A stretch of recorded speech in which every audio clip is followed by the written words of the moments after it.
Bem-vindo, amigos. Vamos começar agora uma nova série aqui no canal da Nucleopar Investimentos.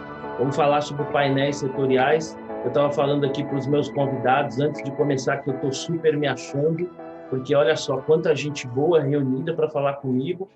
Olha, eu devo estar fazendo a minha lição de casa. Bom, eu quero agradecer a cada um de vocês, Thiago Suertes, Gustavo Sendai, Rodrigo Yamamoto, Hugo Damasio e a Dani Eiger, ela falou para mim que é Eiger, por estarem aqui conosco. Vamos falar aqui desse setor que teve tão aí em evidência durante a pandemia, que é o setor de varejo, né?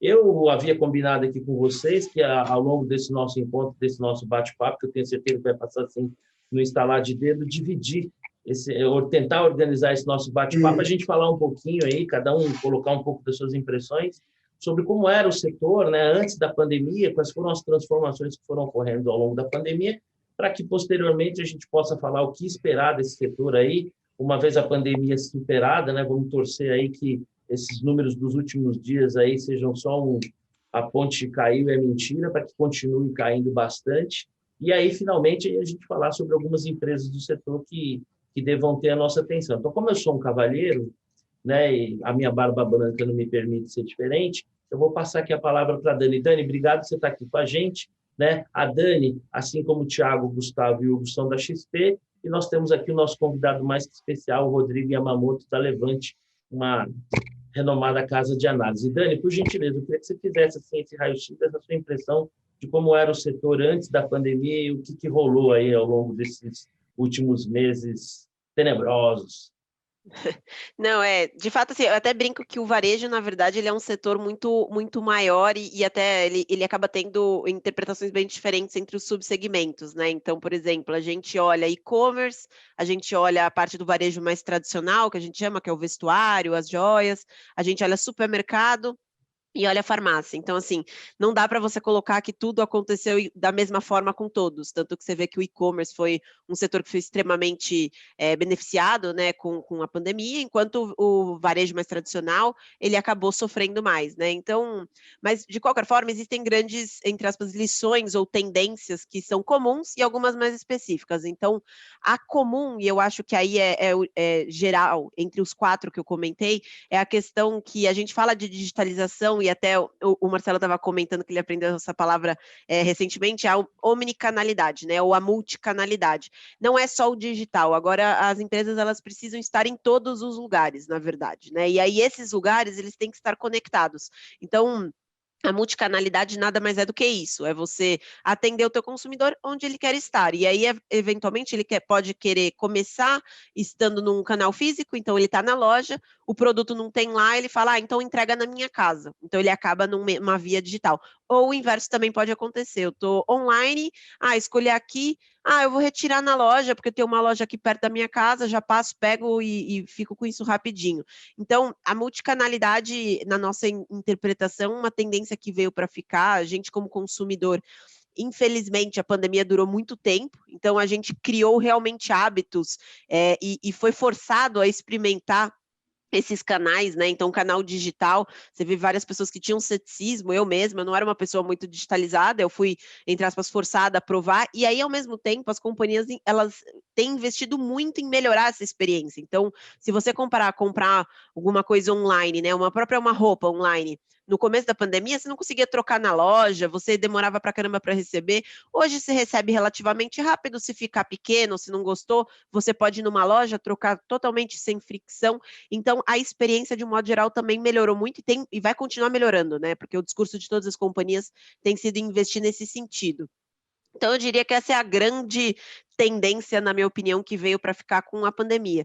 Se você olha mais específico de alguns setores, né, eu acho que, olhando para, por exemplo, farmácia, uma que veio para ficar é a questão de preocupação com a saúde, e talvez mais no sentido de prevenção do que de tomar conta, né? Então, assim, fiquei gripada, vou lá comprar meus remédios. Hoje as pessoas estão olhando, vitamina, porque perceberam que, cara, você de repente tem uma saúde um pouco mais fragilizada, comer um pouco pior, ter uma comorbidade, você acaba estando sujeito a ou ter uma doença mais grave ou até pegar essa doença, né? Então, eu me preocupar e estar saudável pode salvar minha vida antes, né, de até acontecer alguma coisa. Então, prevenir eu ter alguma dor de cabeça. Então, essa preocupação com saúde e bem-estar, na nossa opinião, também veio para ficar. Isso não impacta só a farmácia, mas também, por exemplo, um segmento de vestuário fitness. Pô, as pessoas estão preocupadas em fazer esporte, então tem alguns vieses que, de repente, podem ser beneficiados em outros segmentos. Então, você olha, por exemplo, uma Magalu que tem uma Netshoes lá dentro, pô, talvez seja beneficiada nesse sentido. Então, mas é uma tendência que a gente também entende que veio para ficar. Olhando em supermercado, por exemplo, a gente comenta que, né, apesar de ter sido também um ano super favorável para ele, porque a gente ficou muito em casa, não foi um setor que andou tão bem, ele tem andado um pouquinho melhor recentemente, mas ele foi um ano extraordinário, meio que nem o e-commerce, e ele não reagiu, também não teve uma correção tão forte, mas a gente entende que não foi uma coisa muito momentânea. O que acontece lá que veio para ficar? O home office, assim, não na magnitude que a gente está hoje, né? E algumas pessoas estão mais, outras menos, mas tem lugares que ainda está em sua grande maioria em casa, e aí, obviamente, quando você está em casa, você acaba comendo mais comidas que você compra, por exemplo, no supermercado. Obviamente, tem o seu delivery? Tem, mas acaba que eventualmente, a grande maioria vai optar pelo canal do supermercado para comprar essa comida. E aí, depois, quando você voltar, talvez seja alguma coisa um pouco mais flexível. Eu vou ficar um dia em casa, 2, mas que você olha que existe uma tendência de algum tempo a mais você passar em casa, existe. E aí, então, quer dizer que, estruturalmente, se você olhar antes da pandemia e depois, essa demanda ela mudou de patamar, né? De comprar coisas no supermercado. E aí, também, nesse ponto de comprar coisas no supermercado, a gente entende que a parte de marca própria, e aí isso também bate, por exemplo, em farmácia, que tem esse segmento, que são produtos mais acessíveis, acabaram ganhando uma penetração maior, né? As pessoas buscaram esses produtos até pelo momento de renda mais fragilizado, e perceberam que, na verdade, esses produtos têm uma qualidade tão boa quanto, às vezes até melhor, do que outros produtos num preço mais acessível. Então, por que você vai voltar atrás? Né? Então, assim, isso também a gente entende que veio para ficar. Eu acho, assim, de modo geral, de tendências, assim, que eu possa pensar agora nesse momento, eu diria que são essas, até, eu acho que provavelmente o Rodrigo consegue me complementar aqui, mas eu acho que para uma primeira fala eu colocaria dessa forma. Eu vou seguir aqui da linha da elegância, vou pedir licença aos demais, mas vamos falar aqui com o nosso convidado de fora, vamos dizer assim, né? O Rodrigo. Rodrigo, por favor, eu queria que você complementasse aí essas primeiras impressões que a Dani compartilhou com a gente. Claro, claro, claro. A Dani colocou muito bem as tendências do lado do consumidor e do lado de como as empresas operam também, né? Então, não tem muito que complementar nessa parte, mas o que eu queria falar é mais no sentido de mercado, né? Concorrência, o que está acontecendo em geral com as empresas, que com essa tendência de digitalização de forma muito acelerada, né? Que veio meio forçada, né? Com a pandemia, muitas empresas pequenas, pequeno porte, até mesmo as grandes, né, que tem capital aberto em bolsa, não tinha esse digital tão desenvolvido. Então, as empresas grandes que têm mais estrutura, enfim, tem mais presença aí de marca em geral, né, até mesmo no mundo físico para os consumidores, vem numa tendência crescente de consolidação de setor, né? Então, as pequenas vêm passando por dificuldades, o mercadinho de esquina, a farmácia, ali de bairro, né? Então, as grandes têm capital, né? Tem porte para fazer investimentos em expansão, investimentos em tecnologia, e vem ganhando espaço cada vez mais, né? Então, o que tende a ser as empresas que têm capital aberto na nossa bolsa, né? Que são mesmo que a gente fale que são microcaps, small caps, em geral são líderes do setor, né? Então, o setor de varejo está tendo a gente observa, né, essa questão de consolidação, né, do grande engolindo o pequeno, e entre os setores, entre os grandes do setor, aquele que sai na frente, né, na frente digital, aquele que entende, né, consegue ter maior eficiência aí nessa omnicanalidade, nessa digitalização, e está mais próximo, cada vez mais, do consumidor, é o grande vencedor, né? A gente pode colocar alguns exemplos mais para frente, mas acho que de complemento do que a Dani falou, acho que seria a princípio isso. Ô, Hugo, perdão, Dani, pode falar. Não, e eu até ia comentar aqui uma coisa que a gente pode depois debater um pouquinho nessa questão da consolidação que o Rodrigo lembrou muito bem, o M&A, né? As fusões e aquisições que estão rolando. Ele comentou muito no lado orgânico, mas no inorgânico, esse setor ele está cheio de emoções. Eu falo que eu nunca mais vou dar um palpite se alguém vai comprar alguém, porque cada dia é uma surpresa nova. Então também tem esse lado inorgânico que está bastante aquecido, né? Ô, Hugo, Nós vamos colocar aqui o Thiago e o Gustavo meio que numa roubada, porque, né, com essas duas feras já falando aí, eles consumiram bastante o assunto. Mas eu vou fazer para você uma pergunta diferente, né? Você está na linha de frente aí com os clientes, né? Você tá no mudo aí, tá? Você está no ventre da besta, né? Tanto é que a gente percebe aí que você está dentro aí do escritório, rodeado de monitores e tal. Eu queria que você passasse uma impressão, né? Para a gente que é mais operacional, ter vivido essa questão da pandemia não foi fácil. E eu queria saber, especificamente nesse setor, qual que é a percepção que você tem em relação à clientela. Boa, obrigado, Marcelo. Aqui, assim, o que a gente olha, né? A gente pega ali essa visão toda de fundamento que o setor, que os analistas, né, que o Rodrigo passa, que a Dani aqui passa, o Thiago e o Gustavo também, e a gente vê qual que é o sentimento do investidor com relação a isso, né? O sentimento que eu tenho aqui de mesa é que, assim, a história hoje, né, depois de tudo isso que a Dani contou, as empresas, elas se reinventaram, né? Via Varejo foi um caso, a própria Lojas Americanas agora fazendo toda essa fusão com o B2W, etc. Elas estão se reinventando, elas entenderam isso que a Dani falou, só que o mercado ainda está um pouco, será que é o momento agora de comprar nessas empresas e apostar, né? Será que é agora que elas vão andar? Então, elas continuam num preço ainda muito descontado e no jargão de mercado um pouco largadas, né? E para o investidor que tem paciência, e começando a comprar esse negócio de pouquinho parece ser uma boa ideia, né? Mas o nome do jogo aqui é paciência, porque os grandes investidores locais, eles vêm em manada, né? E essa manada ainda não chegou por conta de questões que a gente tem ainda, enfim, muitos estímulos, commodity não para de subir, dólar, enfim, muita coisa acontecendo ao mesmo tempo. A gente teve uma segunda onda de pandemia que pegou, né? Então parecia que tudo ia decolar e agora não foi. Então a questão que eu vejo aqui, assim, é todo mundo olhando para alguns papéis aí, que a Dani comenta bastante também, acho que ela vai falar um pouco sobre esses papéis, com bons olhos, todo mundo gosta, mas está todo mundo esperando para ver qual que é o melhor momento, né? E acho que é uma aposta grande aí do mercado para o segundo semestre. Mas tem bastante oportunidade, mas a questão aqui é timing, tá? Tá um pouquinho de lado. Tiago e Gustavo, eu não vou falar para vocês tirarem no par ou ímpar, mas como vocês trabalham junto, acho que vocês vão encontrar um jeito aí de ver quem fala primeiro. E ao que o Hugo colocou, eu queria agregar o seguinte: obviamente, né, a gente tem que olhar um setor, ao olhar o setor, nós vamos estudar as empresas, mas também tem um cenário macro que antecede tudo isso aí, né? Nós temos aí uma agenda que está todo mundo ansioso que ela caminhe. Ontem tivemos aí a aprovação da MP da Eletrobras, deve-se seguir aí a questão da reforma da Previdência, a reforma administrativa. Eu queria que vocês também comentassem um pouco isso aí, qual é, que é o impacto do macro no setor. Quem que começa? Acho que pelo jeito aqui vai ser o Thiago, né, Thiago? Boa, já começo aqui, passo a bola para o Gustavão depois. Ok, vamos lá. Obrigado, Marcelo, aí de novo pela oportunidade aqui de estar falando. Sou eu que agradeço, não estou com essa bola toda, mas vou aproveitar. A todos. Boa, não, imagina, vamos lá.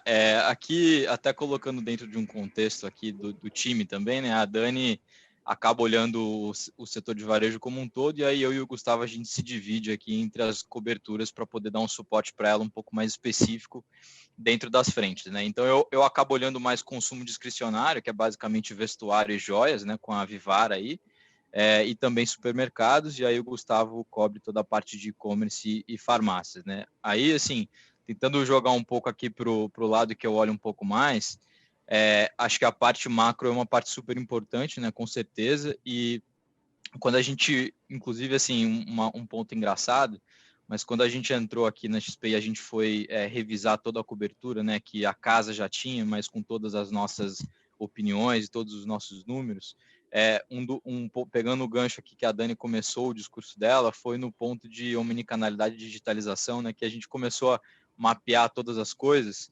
e a gente acabou não conseguindo fugir disso, né? Eu falei para ela, pô, Dani, assim, parece chover um pouco no molhado, né, falar sobre isso. Então, isso é um pouco difícil, mas realmente é uma tendência muito forte.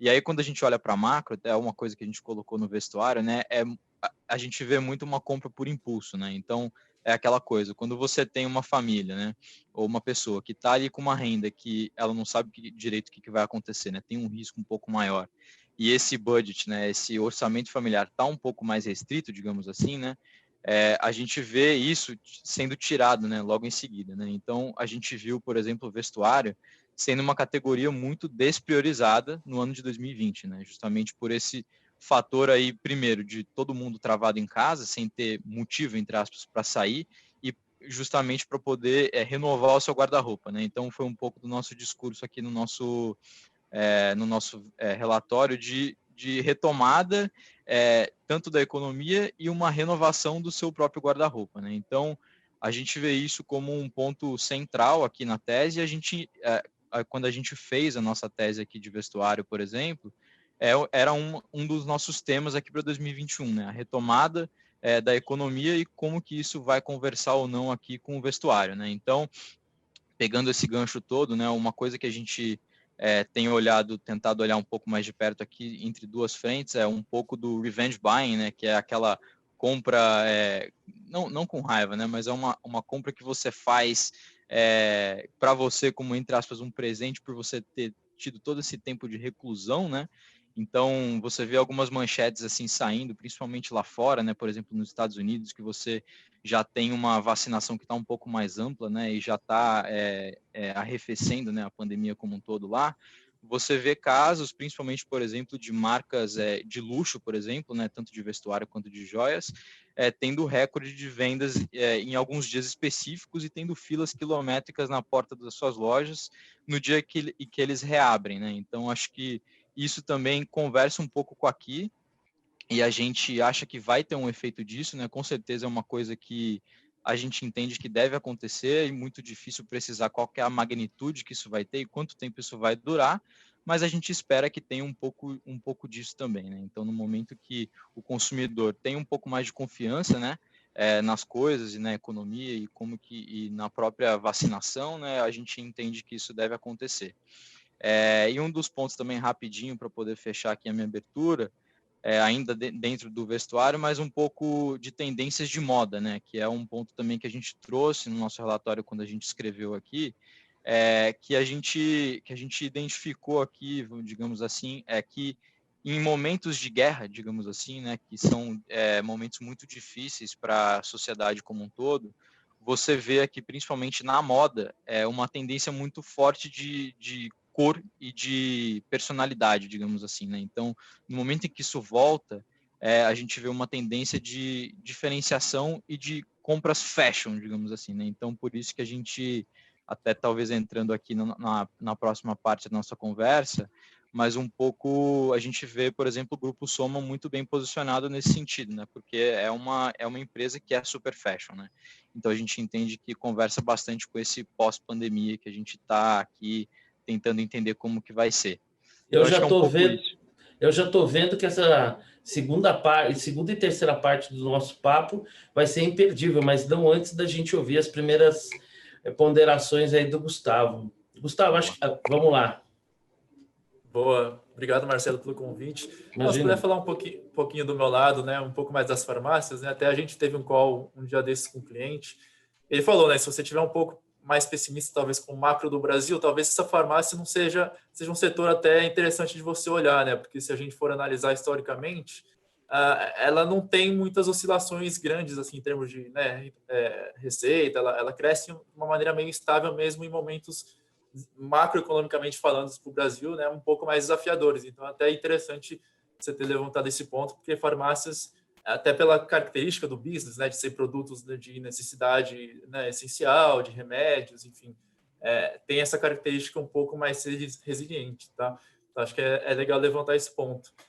E aí, se puder, enfim, retomar o papo um pouco sobre a questão de tendências, né, que você levantou um pouco no começo, acho que é interessante falar também, ainda no lado de farmácias, né, a questão do hub de saúde. Assim, a gente tem visto muitas farmácias apostando cada vez mais nesse segmento, então só para explicar um pouco melhor, elas querem se tornar um ponto central na experiência de saúde dos consumidores, né, que estão cada vez mais interessados e dando importância para cuidados cotidianos mesmo da saúde. Então, desde teste de Covid nas farmácias, medição de pressão, né, enfim, coleta de alguns exames um pouco mais simples dentro das lojas.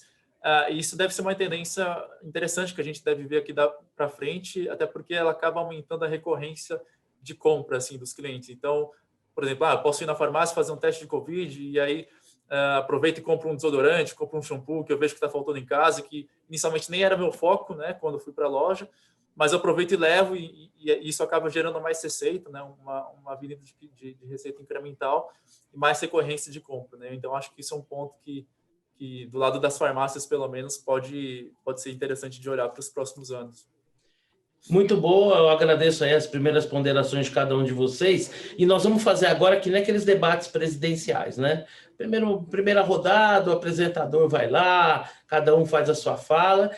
Na segunda rodada vai ser aí um salve quem puder, mas eu vou começar aqui a nossa nova rodada. Então, quero que todos vocês aí fiquem à vontade de interagir. E eu acho que o grande tema que nós temos aqui, né, e nós vamos dividir em duas partes, é entender como é que vai ficar o setor de varejo nesse pós-pandemia, né? E então, nesse primeiro momento, acho que vamos pensar no setor como um todo, obviamente, como a Dani fez brilhantemente na primeira fala dela, talvez até ponderando de forma segmentada, para que depois a gente possa aí falar sobre algumas opções de investimento. Então, Dani, finalmente, o que vai ser do setor de varejo pós-pandemia? Meninos, fiquem à vontade aí para fazer as suas questões de ordem, já que nós estamos em épocas de CPI.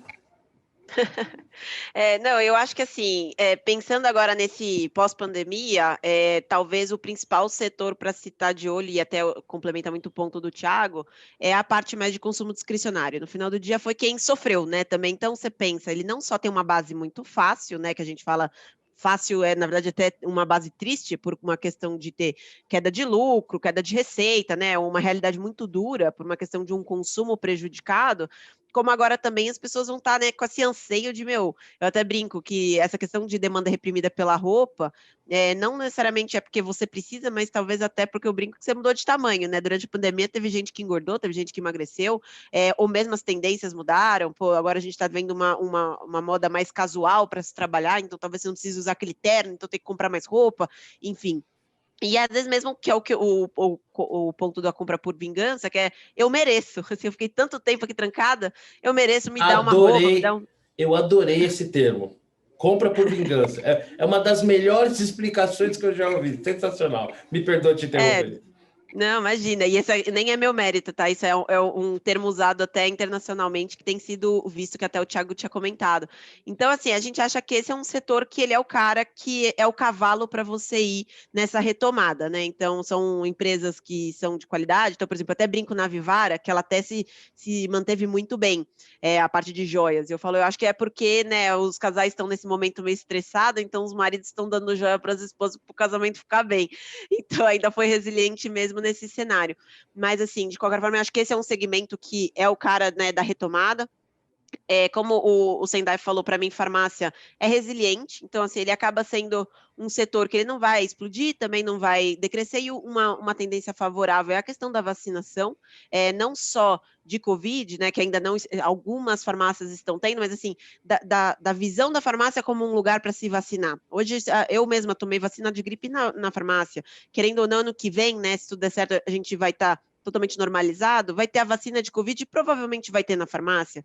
Então, você vai ter essa tendência e a própria retomada de cirurgia eletiva. Quantos de nós não estão indo tanto no médico para ver se está tudo bem, enfim, ou postergando uma cirurgia que não é necessária, que aí vai vir um antibiótico, ou mesmo as gripes, né? Querendo ou não, você não está saindo, você não está ficando gripado. Então, existe uma certa demanda reprimida nesse canal, mas bem menor, porque é um canal que também não tem essa elasticidade toda.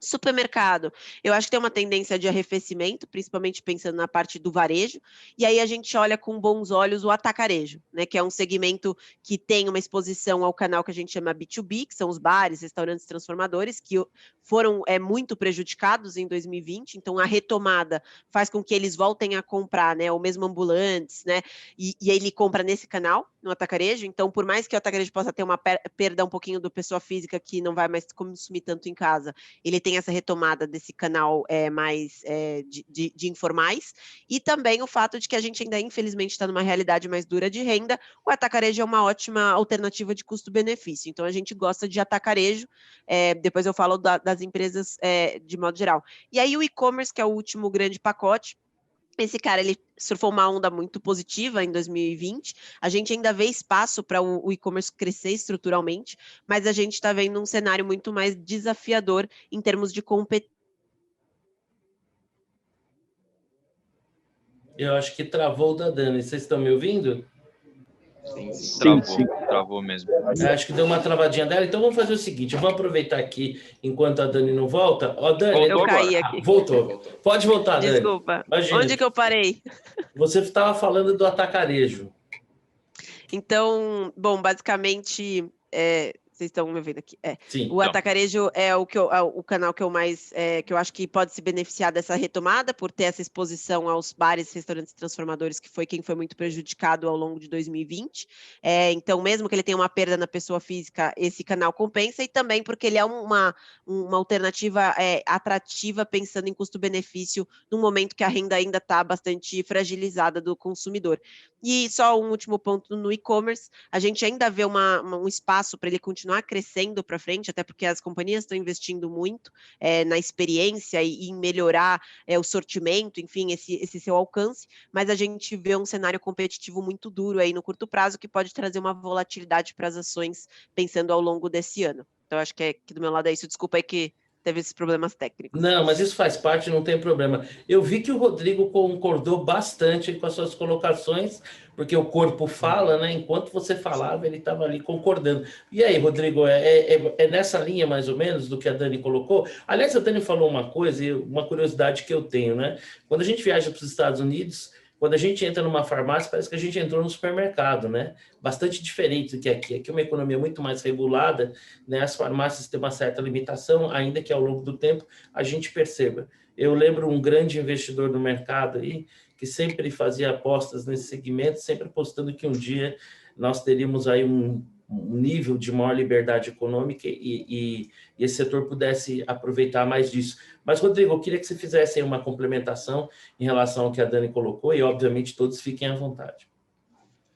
Claro. A Dani colocou muito bem, de forma geral, bastante completa, e realmente eu também acho que essa parte do consumo discricionário vai ser bastante forte, mas também, sobretudo, para ainda segmentos voltados para alta renda, né? Então, teve uma migração de orçamento aí que o Thiago, né, falou bastante, teve uma migração de orçamento importante, pessoas que viajavam, saíam para comer fora, enfim, ter esse gasto com lazer, né, e tudo mais. Também, né, muita gente que tem uma renda um pouco mais alta tem uma parte do orçamento muito mais destinada a essas questões, está migrando para a questão de consumo para casa, né? Então, consumo não só do supermercado, mas consumo para você mesmo, então para satisfazer. Então tem aquela demanda reprimida, não posso sair, não posso me divertir, então vou comprar alguma coisa para mim, para me entreter, para me satisfazer.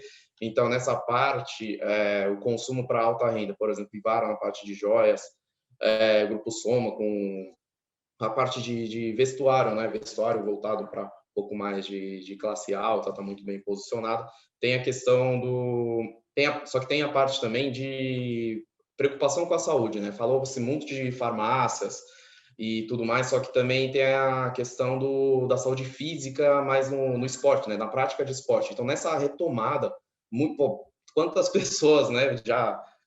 não sei, acho que foi a Dani que falou, mudou de forma, né? Aí nessa pandemia, não pôde ir para academia, tá comendo mais em casa. Enfim, já tinha uma tendência antes de uma alimentação mais saudável crescendo, essa tendência de cuidar mais da saúde e tal, antes mesmo da pandemia. Com a pandemia, isso, né, se exacerbou um pouco mais, e acho que numa retomada, né, com a abertura de academias, abertura de espaços públicos para a prática de esportes, o vestuário, artigos esportivos tende a ser bastante beneficiado nesse sentido, né? Então, a gente tem alguns players aí, né, que se beneficiam disso, diretamente de calçados, e também tem a própria Centauro, né, o Grupo SBF agora, está muito bem posicionada nesse segmento esportivo.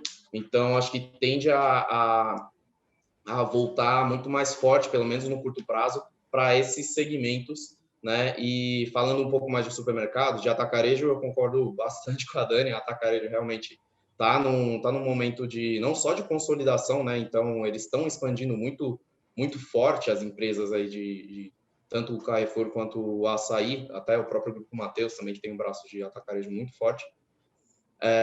quando eles chegam numa cidade um pouco menor, né, vão se expandindo fora dos grandes centros, parece que tem um efeito aí de como é que eu posso falar, um efeito uau, e vira um polo de consumo, né? E com preços baratos, tem de tudo, e com a questão da renda um pouco menor, né? O direcionamento do público vai se dando para esses atacarejos, né? Então, é uma coisa de quanto mais cresce, mais caixa gera e mais vai crescendo, enfim. Tem falando um pouco mais do viés aí do lado da empresa, né? Tem também a questão do pet, né? O setor pet aí, que basicamente quem tem pet em casa, quem tem cachorro, gatos, enfim, papagaios, calopsitas e afins, o pessoal não deixa de gastar, né? Não economiza nesse tipo de gasto, porque é um membro, já é considerado um membro da família, é um ser vivo que você está lá, você precisa cuidar muito bem. Então, o Pets, eu acho que está muito bem posicionado também nesse sentido, tem um modelo bastante interessante de expansão, que vai lá, mesmo modelo de atacarejo, lojas grandes, padronizadas, custo um pouco mais baixo de capex, e quanto mais cresce, mais vai ganhando a atenção do público, consolidando num setor que ainda é pulverizado no Brasil. Então, nessa tese não é tanta tese de retomada, mas uma tese de continuidade de crescimento também, acho que é um ponto importante para citar. E, Rodrigo, uma coisa, né, em relação ao pet, né, o pet também ele é muito mais obediente do que os filhos são normalmente, né? Então, isso também é uma excelente vantagem, né? Depende do pet. Bom, eu queria ouvir aí do Hugo. Hugo, como é que você acha aí, você que está, como eu falei, no ventre da besta, como é que você acha que vai ser o futuro aí, no final do ciclo operacional aí, como é que os investidores tendem a se comportar em relação a esse cenário aí que a Dani e o Rodrigo, e mesmo o Thiago e o Gustavo nos descrevem? Boa, Marcelão. Cara, assim, apesar dos desafios todos, né, não só do setor de varejo, aí, no geral, que a gente nota de forma geral é que o resultado das empresas vieram muito bons, né, frente ao que poderia acontecer, né, e a prévia, e o que a gente tem previsto para frente com economia aí crescendo agora, com revisão depois desse BCBR em 4% ou mais, a projeção é muito boa. A expectativa de lucro das empresas para frente, ela é muito mais otimista do que era, né, comparando a base atual e olhando para frente, ela é muito mais otimista do que era no pré-pandemia. Então, assim, no micro, a coisa está muito boa, a expectativa é muito legal, óbvio, tem algumas histórias que a gente pode selecionar, e a Dani, o Thiago, o Rodrigo e o Gustavo ajudam muito, eles resolvem esse problema, né, de selecionar dentro do setor quais são as melhores opções, mas olhando de forma macro, a gente tem muito desafio ainda para vencer, né? Parte de inflação, juros subindo, discussão de Banco Central, agora a parte política entrando no jogo, se vai passar alguma reforma, o fiscal batendo na porta. Então, assim, tem muita coisa no macro prejudicando, mas eu acho que olhando o micro a história é boa, e hoje os investidores estão se posicionando nesses setores, aguardando o macro melhorar para vir aquela onda de compra, investidor internacional, etc. Então, acho que, assim, final das contas, a história é muito positiva para o segundo semestre, pelo micro das empresas e pelo macro, que a tendência é dar uma amenizada essa questão de inflação um pouco mais forte lá nos Estados Unidos, discussão de Banco Central. Eu acho que a gente tirar algumas incertezas nos próximos meses, tem muito espaço para muitos papéis aí do varejo local aqui no Brasil andar, e a Dani aí, o Thiago, tem boas previsões aí para enfim, estimativas aí de lucro para as empresas para 12 meses, cara. Eu acho que a história é boa para o segundo semestre. Eu vou pegar esse gancho aqui do Hugo, né? Eu também sou um otimista por natureza, com 35 anos de mercado. Se eu não fosse otimista, eu não tinha sobrevivido, tendo visto tudo que já vi. Aliás, nessa crise, uma coisa que eu falei para os meus clientes é o seguinte: olha, cada crise tem uma duração, cada crise tem um motivo, cada crise desenvolve uma dinâmica própria, mas todas elas têm uma única coisa em comum: elas passam, né? E a gente vai passar e vai superar essa, e aqueles que conseguirem enxergar um pouco além, seguramente tirarão proveito, como, aliás, já se pôde tirar muito proveito dessa crise mesmo que a gente está vendo agora. Bom, eu queria de vocês aí, então, agora, é incrível, né? Quando o papo é bom, a coisa parece que voa de um jeito que o tempo ali vai correndo. Então, vamos entrar aqui agora, né, na nossa reta semifinal, vamos dizer assim, para a gente dar um pouco de nome aos bois, né? A gente tem um setor aí que vinha bem, que se transformou, que aprendeu com a adversidade e que parece estar se posicionando bem aí para um futuro que a gente espera cada vez mais próximo. Então, eu gostaria que os analistas nos ajudassem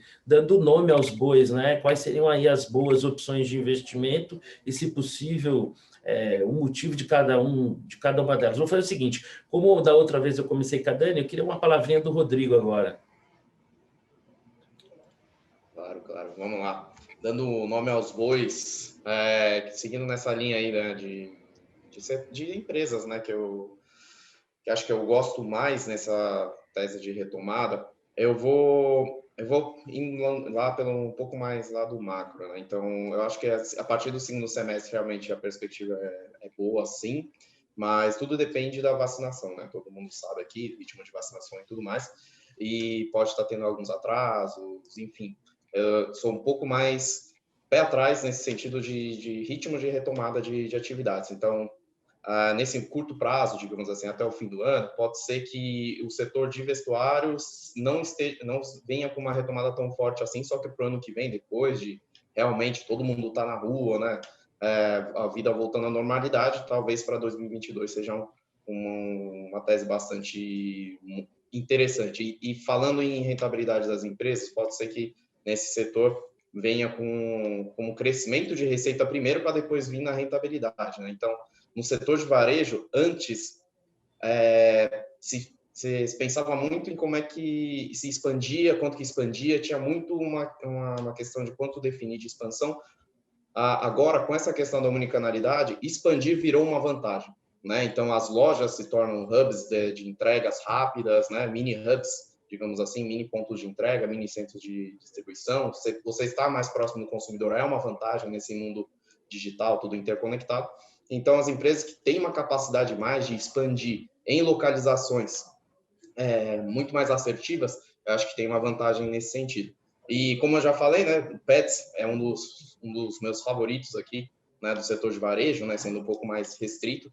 Eles conseguem expandir, eles estão capitalizados, né, depois do IPO recente que eles fizeram, vem gerando caixa, vem com uma rentabilidade bastante crescente e ainda tem o setor em si, que ainda é extremamente fragmentado no Brasil. Então, eu acho que isso chega a ser uma vantagem. Então, tem aquele efeito wall, como chega a loja da Pets em algum centro um pouco mais afastado, né, das grandes capitais. Enfim, tem um crescimento contratado muito... A maturação das lojas é muito mais rápida. Então, Pets é um dos favoritos. Tem também outro case que é Vivara, né, que eu falei também. Eles vêm com uma retomada aí muito interessante de plano de expansão de lojas, de novo, para 2021. Tiveram um resultado muito resiliente aí nesse primeiro trimestre de 2021. Já adiantaram, né, que o mês de maio foi o melhor mês de maio da história, melhor mês do Dia das Mães da história, né? Então, o pessoal acho que está em casa, enfim, você fica um pouco mais sentimental, fica com saudades da mãe, não pode ver e tudo mais, vai lá, presenteia as mães, né? E tudo mais, claro, né? Fazendo uma brincadeirinha. Mas, nesse sentido, acho que está tendo um consumo bastante interessante nesse segmento de alta renda. E a Vivara, não só isso, não pelo lado do consumidor, mas a Vivara também fez uma transformação para o digital muito rápido e muito eficiente, né? E ela tem uma característica muito interessante de produção, que eu acho que é um dos pontos muito fortes, um dos pontos, né, mais fortes aí do case, que ela consegue gerar um caixa operacional mesmo estando em crise, justamente por um reaproveitamento de estoque que ela consegue fazer, uma flexibilidade de estoque que ela consegue fazer. Então, se o preço do ouro disparar, ela não sente esse efeito de imediato, porque ela pega essas coleções que não foram vendidas, retorna para a fábrica, consegue derreter, consegue reaproveitar muitas dessas partes para poder fazer uma nova coleção com uma margem maior, enfim, entendendo, né, como é que está o consumo do consumidor e manter as margens intactas, né? E tem a parte da renda do consumidor, que é voltado para classes A e B, que tem muito mais renda aí para poder consumir e se manter uma boa resiliência e crescimento, né? Então, são essas duas, por enquanto, que são acho que minhas favoritas no momento. Também tem o açaí, que acho que a Dani deve comentar aí daqui a pouco, mas vou deixar essa bola para ela. Mas Açaí também é um dos favoritos meus, está crescendo muito forte, com uma rentabilidade crescente, a alavancagem muito baixa, e a Cisão fez muito bem aí para o case. Ô Dani, deixa eu te perguntar uma pergunta aqui, uma pergunta técnica. A sua parte de Vivara, você prefere em joias ou quer em ações? Seu marido já acertou aí com você por conta dessa pandemia aí que você disse que teve um aumento de vendas? Eu desconfio que você vai querer a sua parte em ações, né? Eu não ganhei nada, nem joia, nem ação aqui, mas vamos enfim, cobrar alguém aí. ganhou pelo visto. Não, vamos cobrar isso aí, pô, não pode ficar assim não. Vamos lançar uma hashtag. Pois é, inclusive Dia das Mães eu não ganhei joia da Vivara, então Opa! minha filha, coitada, muito nova para comprar uma joia ainda. Eu sei, vamos lá. Bom, do meu lado eu tô um pouco assim, se eu tivesse que escolher uma grande preferência, eu vou ir até meio contra o Rodrigo, que é no setor de vestuário, mas aí é o Grupo Soma, né, o Thiago ele antecipou esse nome, mas assim, ele tem esse perfil que nem o Rodrigo comentou da classe mais alta, então ele fica mais blindado também de uma eventual né, momento mais sensível econômico. Então, a classe ela tem uma resiliência maior. Ele tem se provado extremamente bem sucedido mesmo na crise, né? O Rodrigo comentou da rentabilidade, todas as grandes varejistas né, a Renner, a C&A, elas tiveram a margem bastante prejudicada por uma questão de promoção, por uma questão também de custo de matéria-prima, porque o algodão subiu muito, o dólar, todos nós sabemos, infelizmente, também subiu muito, então isso pressiona o custo no momento que o consumidor não está comprando, então para essas varejistas foi extremamente prejudicial, e você vê, na verdade, o Grupo Soma numa ponta completamente contrária, expandindo margem, crescendo receita, enfim, trazendo aquisições novas, e aí você tem a Nativosa, né, que foi uma aquisição super bem recebida, e a Hering, que foi um pouco mais controversa, e a gente, na verdade, tem uma visão bastante positiva com a aquisição da Hering, a gente acha que o mercado deu uma exagerada, e na verdade até está muito pessimista em relação a ela, o que até por um lado quer dizer que qualquer coisa que eles entreguem é lucro, e a gente acha que eles vão entregar muito, a gente vê muito potencial, então nesse sentido, a gente vê bastante espaço aí para o papel andar, pensando tanto nesse ano quanto nos próximos. Então, a gente gosta bastante desse case, é a nossa preferência hoje no setor como um todo.